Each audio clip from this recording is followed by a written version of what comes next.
I need to get an introduction. I don't know how to introduce myself.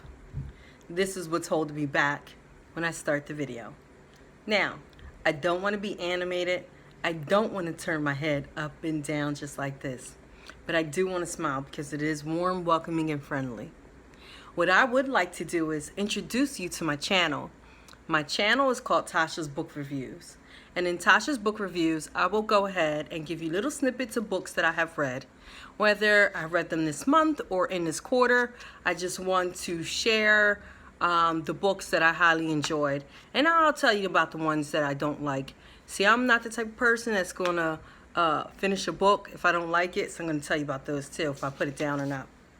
But the first book that I do want to tell you about is called Coon, and it's by Zora Neal Hurston. Look at me trying to see over the book because I want to see what you guys are saying. You can tell I'm not used to doing videos. It's hard, y'all. I'm not even used to seeing my own self in the camera. But you know what? I'm going to get through it anyway. Coon by Zora Neal Hurston.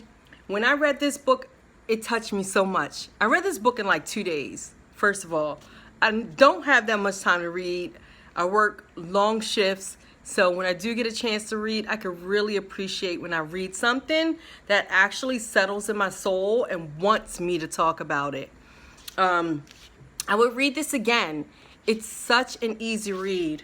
When I did read this, I wrote, the historical revelation this book provides is a needle to thread tethering the quilts of our people together. Because this book gave me so many nuggets about slavery that I didn't even realize. Like, I didn't know that the last slave ship that came here to America was called the Clotilda. And it actually brought people over from Africa well after slavery had been abolished. So this story is about a man named Cujo who they brought over from Africa. He's supposed to have been the last African slave. Look at him. Isn't he beautiful, y'all? He is so beautiful. He says in the book that he just wants people to remember his name, to say his name. I fell in love with him instantly. As soon as Zora Hurston, she actually is doing like an interview with him. And the interview process that she's going through with him, they share this retelling of his story over sitting on a porch and eating watermelon or having crabs. And sometimes he would be very well open and receptive to her, and other times he would be a little moody and not for it that day, like, you know, come back again. But she ended up writing it so brilliantly that I wish that I had read this sooner. So you guys, if you haven't read it, pick it up. Support, support, support. Zora Neal Hurston, Coon. All right. I did read another book. And listen, you guys, I'm not like a fantasy, sci-fi type girl, but I did read this one book by Octavia Butler. It's called Wild Seed. I had to look. Listen, you guys, I read these books like a month ago. And I kept saying I was going to do this review, and I didn't. So I'm like trying to refresh my memory. But it's called Wild Seed by Octavia Butler. Love, love, love, love, love, love, love, love, love, love, love, love, love this book. This book is about two entities that cannot die. And one of them, his name is Doro, and the woman's name is Ayanwu. And he ends up becoming obsessed with Ayanwu. She's called a wild seed. She has healing qualities about her, whereas Doro, he doesn't. He can only kill. In order for him to actually be able to manipulate the human body, he has to kill someone and take their body. And so he, in a sense, ends up like, kind of like, not even kind of, but threatens her to go, you know, to stay with him and be with him. And so he can use her to make and create more entities like them. But as she sees the type of immortal that he is, she doesn't want to be with him. He scares her. She ends up fearing him. This book was brilliantly written. I read this book, I want to say like 3 days, maybe a couple hours each day. It was a really easy read. It is not long at all. Let's see, 298 pages. Beautifully written, beautifully written. One of the things that I loved was who Ayanwu was. It has a lot of the African descent brought to life in a book in a fictional manner that I really, really, truly could appreciate. She's from Nigeria, and Zora ends up bringing her to the United States, where he teaches her how to live there. I mean, there's so much you could tell about this book. She, in a sense, is a shapeshifter as well. She can take on the being of a bird, of a dolphin, and I don't want to give too much away because I would rather you read it. And this is part, I believe, of the Pattern series. So with that said, this goes on to me saying, I bought this book when I went to Barnes & Nobles. I was just like looking for something to read. So I picked this up. But, so when I went back recently, I'm like, man, I got to read the next one. I think I read the second to the first one. I'm not too sure, so I picked up this one. Can you see this, you guys?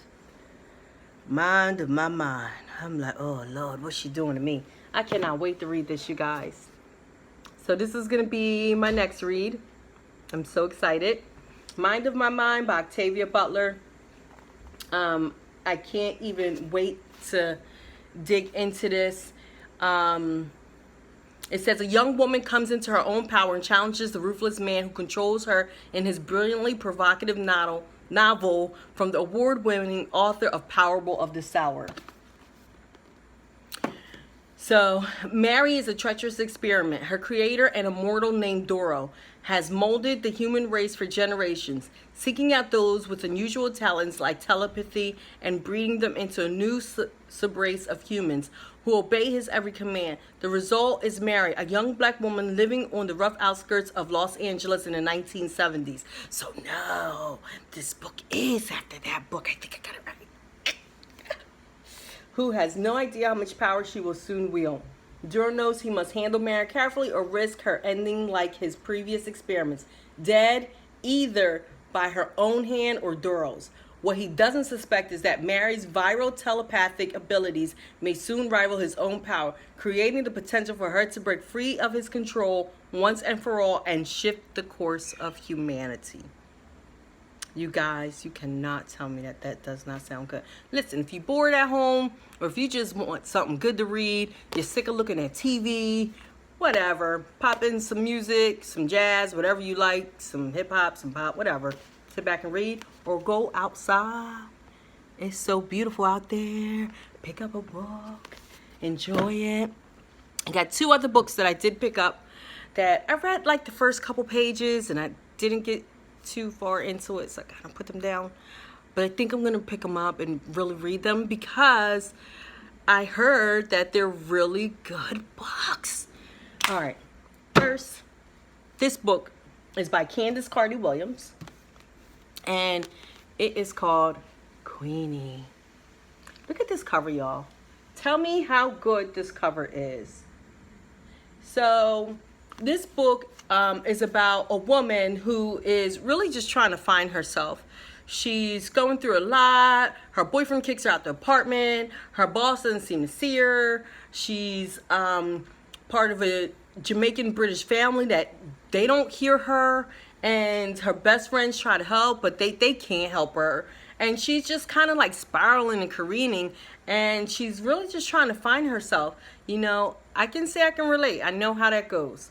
You know, you reach a point in your life where you're just asking yourself 1,000,001 questions, you know, looking for like, what's next? What am I going to do? How are things going to turn out? But I started to read this book.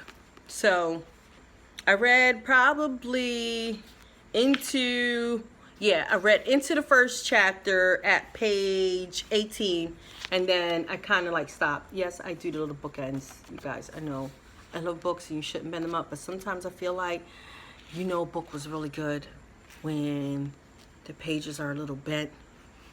You may have spilled a little bit of juice or wine or something on your book because that book was good and you couldn't put it down. So, get the book. Tell me what you think. I'm looking for somebody to read this book with me. So, if you get the book, let me know. Reach out to me. We can read it together and time ourselves. Now, because I was trying not to make this video so long, I really wanted to have something just quick and snippet, not take up too much of you guys' time because I know you're busy. But like I said, this is my first video. I'm doing a test video, and before I go, I'm going to present to you guys one more book. And this book I am excited to read because I really want to learn about George M. Johnson's life. He wrote a memoir, and it's called All Boys Aren't Blue. And he is part of the LGBTQIA community, and I would like to learn more about the community, just because I have a lot of heart for the LGBTQ community. I and A. Apparently, I didn't even know that there was an I and an A.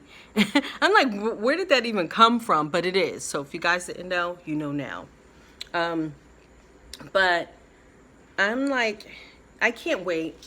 My daughter's going to read it with me. She has a copy. My son's going to read it with me. He has a copy. So we're planning on doing like this whole family book read along together. So, All Boys Aren't Blue. Look at that cover. How beautiful is this cover? You know what? This and Queenie, do you see these covers, you guys?